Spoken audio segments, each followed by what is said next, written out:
Hello everybody, welcome back. Thanks for tuning into another episode here in the series. My name is Dominic and I'm the host of the Android Factory. Last episode we connected up these little buttons here on the different cards here so that as we select it, this cart icon down here kind of updates, and ideally we would see the elements in the cart here. Everything's reactive, so it was a lot of fun to build out. Go ahead and check it out in the top right if you missed it. But in today's video, instead of continuing on with the code, we're going to go ahead and update or add this project to Firebase. There's one feature that I haven't really covered. Well, there's a handful, but there's at least one feature I haven't covered that I definitely want to. Probably get to it in the next episode. Yeah, I need a little bit of time to think about the UI that I want to put here. So in the meantime, let's jump out of code and take a look at Firebase. Simply Googling for a Firebase console here, we can go ahead and click on the console.firebase.com, I believe it is. We're going to go ahead and add a new project. These are some of the other projects that we've created on the channel. Go ahead and name it Fake Store, because I believe that's what this is called. The Android project, excuse me. We're going to go ahead and, I don't know, I guess we don't, never mind. I guess we do need that. Default account, sounds fine. Create a project. So kind of just click through, the bare bones to get things working. This project creation might take a second as it's just loading all the resources for us, but once we get this up and running, it is a pretty straightforward implementation to get our project synced up with Firebase. All right, we're all good here, so we can continue on to our dashboard. And perfect, so this is a dashboard here when you have not added anything to the Firebase project. And so as you can see here, the Firebase project itself is not specific to Android. It can support iOS, web, Android, looks like Unity and Flutter as well. So it's kind of just a central hub for your application, regardless of what the stack is or what kind of front-end developer you are. So this could be even applicable for web and iOS, but especially as an indie developer, an individual developer, Firebase is absolutely incredible because it just affords you so much. We've talked about it a little bit on the channel, but today we're going to just go through and talk about something else here. So we're going to click the Android icon here. In order to register our app, we got to go through and kind of fill out a little bit of basic information here. The bare bones that we need is our package, so we're going to go ahead and copy that. We'll paste that in. We don't need anything here as far as nickname or debug.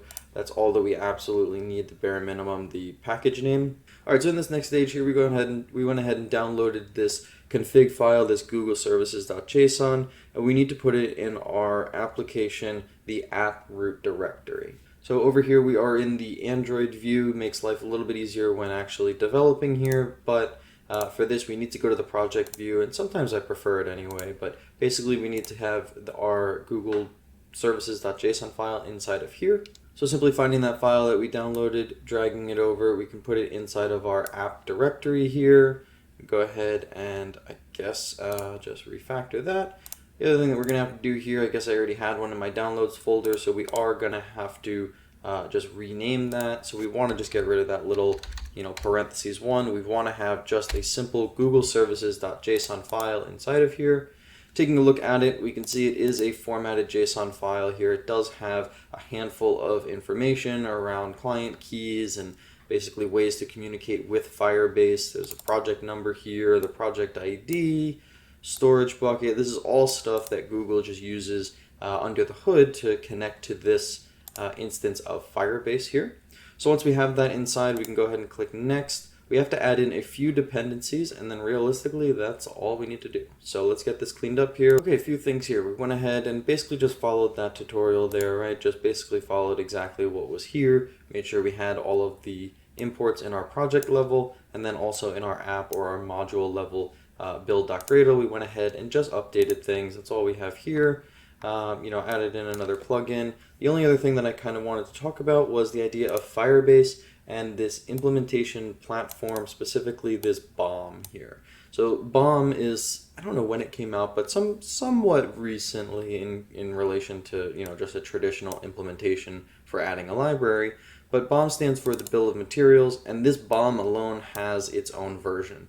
30.3.2, that's again what was inside of this documentation here, so that's what we went with. Taking a look, I googled around for it, I can link this in the description. We can see here that the Firebase Bill of Materials has its own version associated with it. So when we import the Firebase-bomb dependency, we give it a version, but the idea is we only have to specify the version of the bill of materials. And then when adding in individual libraries, let's say like the Firebase Analytics KTX library, it already has a version associated with it. We don't have to specify that in the Gradle file.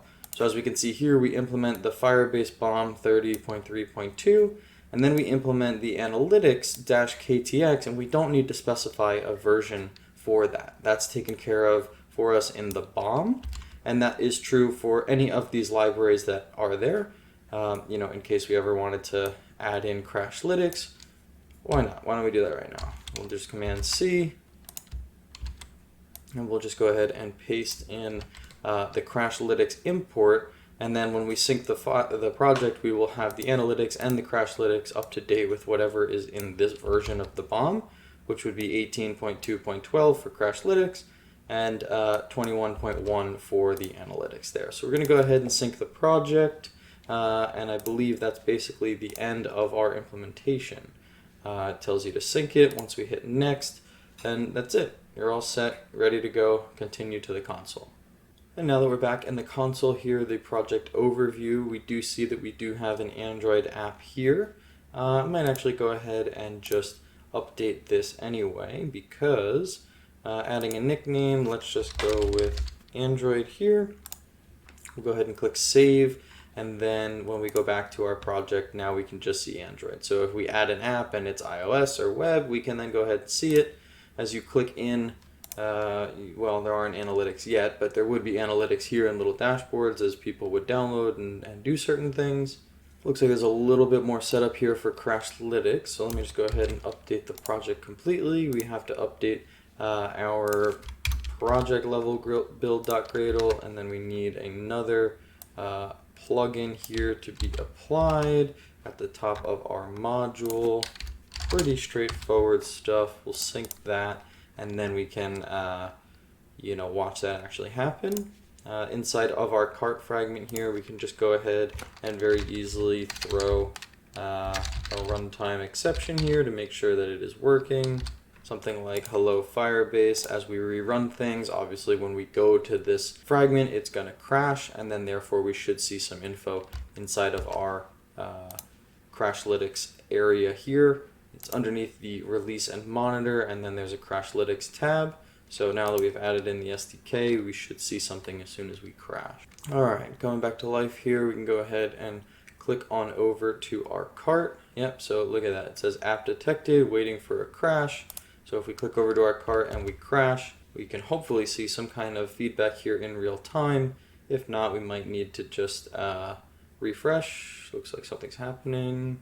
All right, installation successful. Go to the Crashlytics dashboard, and look at that. We have an exception here. It prints out the stack trace, hello Firebase, and that's exactly what we did.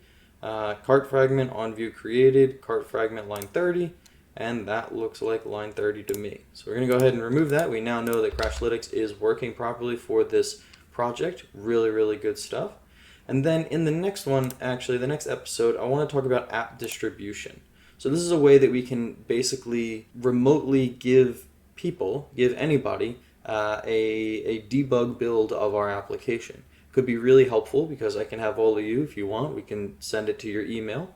Basically all you need is a device that has that email on it, and we will go ahead and configure everything we need on our side here from the project level to go ahead and distribute this app to people. So in real time, as we're building out features, as we're building out something new, I can go ahead and upload new versions of the application to the app distribution, and you'll be able to see this on your real device. You'll be able to play around with it, and you'll be able to actually see how it feels as we are under development.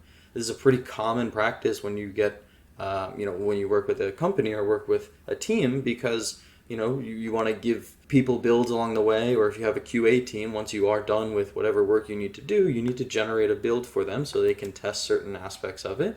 And this is a really, really helpful, really easy way to go ahead and get that done. It's pretty straightforward. We'll cover it in the next episode.